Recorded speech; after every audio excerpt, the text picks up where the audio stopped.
My name is Liam O'Connell, and today I'm going to be talking about should college athletes get paid.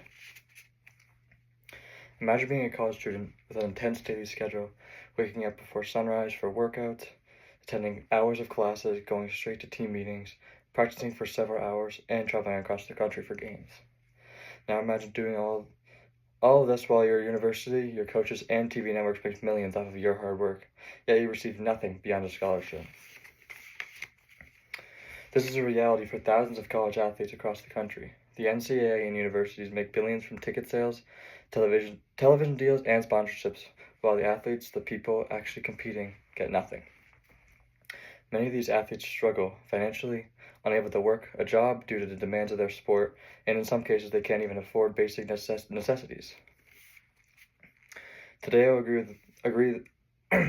argue that college athletes should be paid for their contributions to the schools and the NCAA.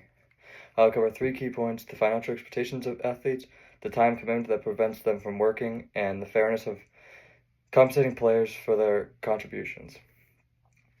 The time for change is long overdue, and it's time we recognize that these athletes deserve more than just an applause. They deserve fairness and completion. College athletes generate billions in revenue. The NCAA is a billion-dollar industry built on backs of unpaid athletes.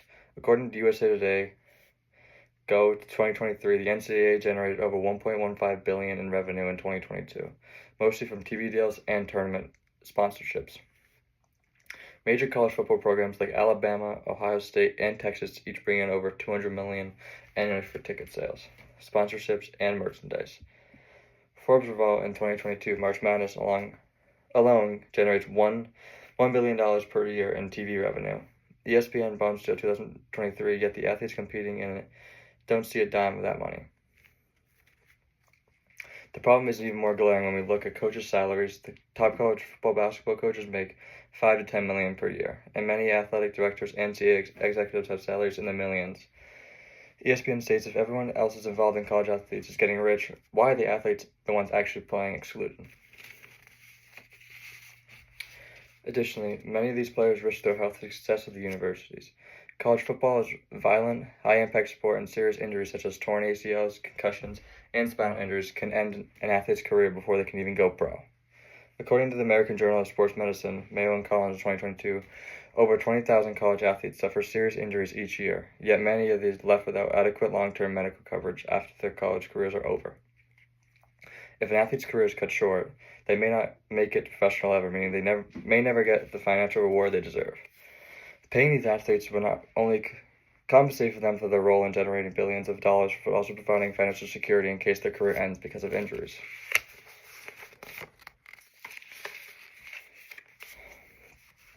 A lot of athletes don't have time to work.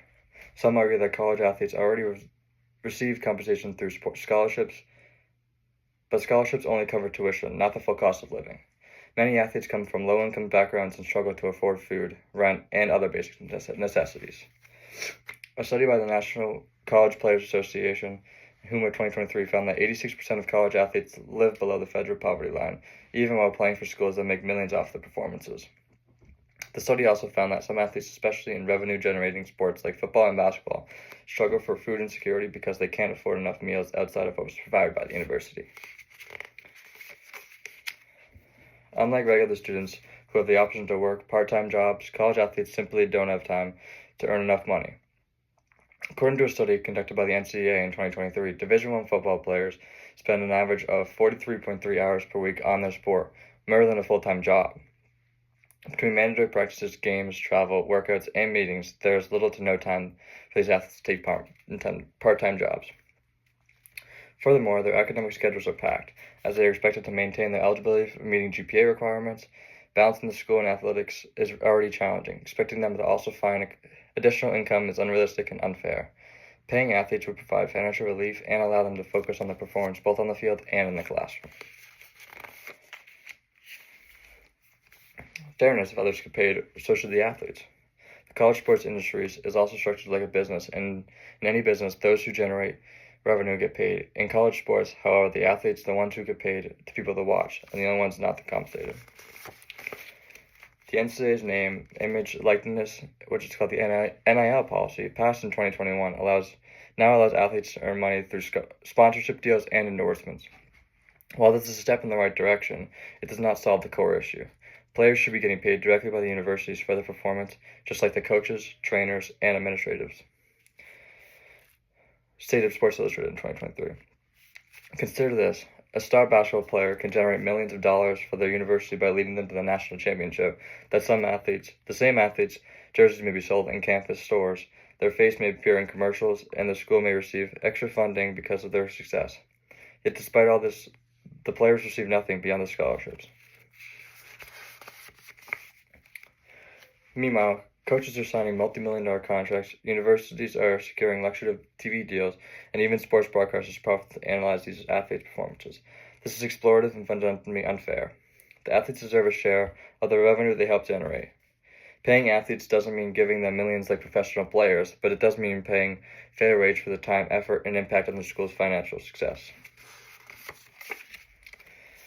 For a long time, the NCAA and universities have taken advantage of student athletes, using their talent to generate billions while giving them little in return. This is just unfair. We have seen the numbers. The NCAA earns over $1.15 billion per year, and schools make hundreds of millions in revenues, and coaches take home multi-million-dollar salaries, yet the athletes who make all this possible remain unpaid. We have seen the struggle as 86% of college athletes live below the poverty line while trying to balance schools, sports, and survival. It is time to stop pretending that these athletes are unpaid laborers and start compensating them for their contributions. Paying college athletes is not just a financial issue, it is a matter of fairness, dignity, and respect. Some may ask, can we afford to pay college athletes? But the real question is, how can we continue to justify not paying them? The NCAA must change, universities must change, and we as a society must stop preventing the scholarships enough. It is time to pay college athletes for what they truly deserve.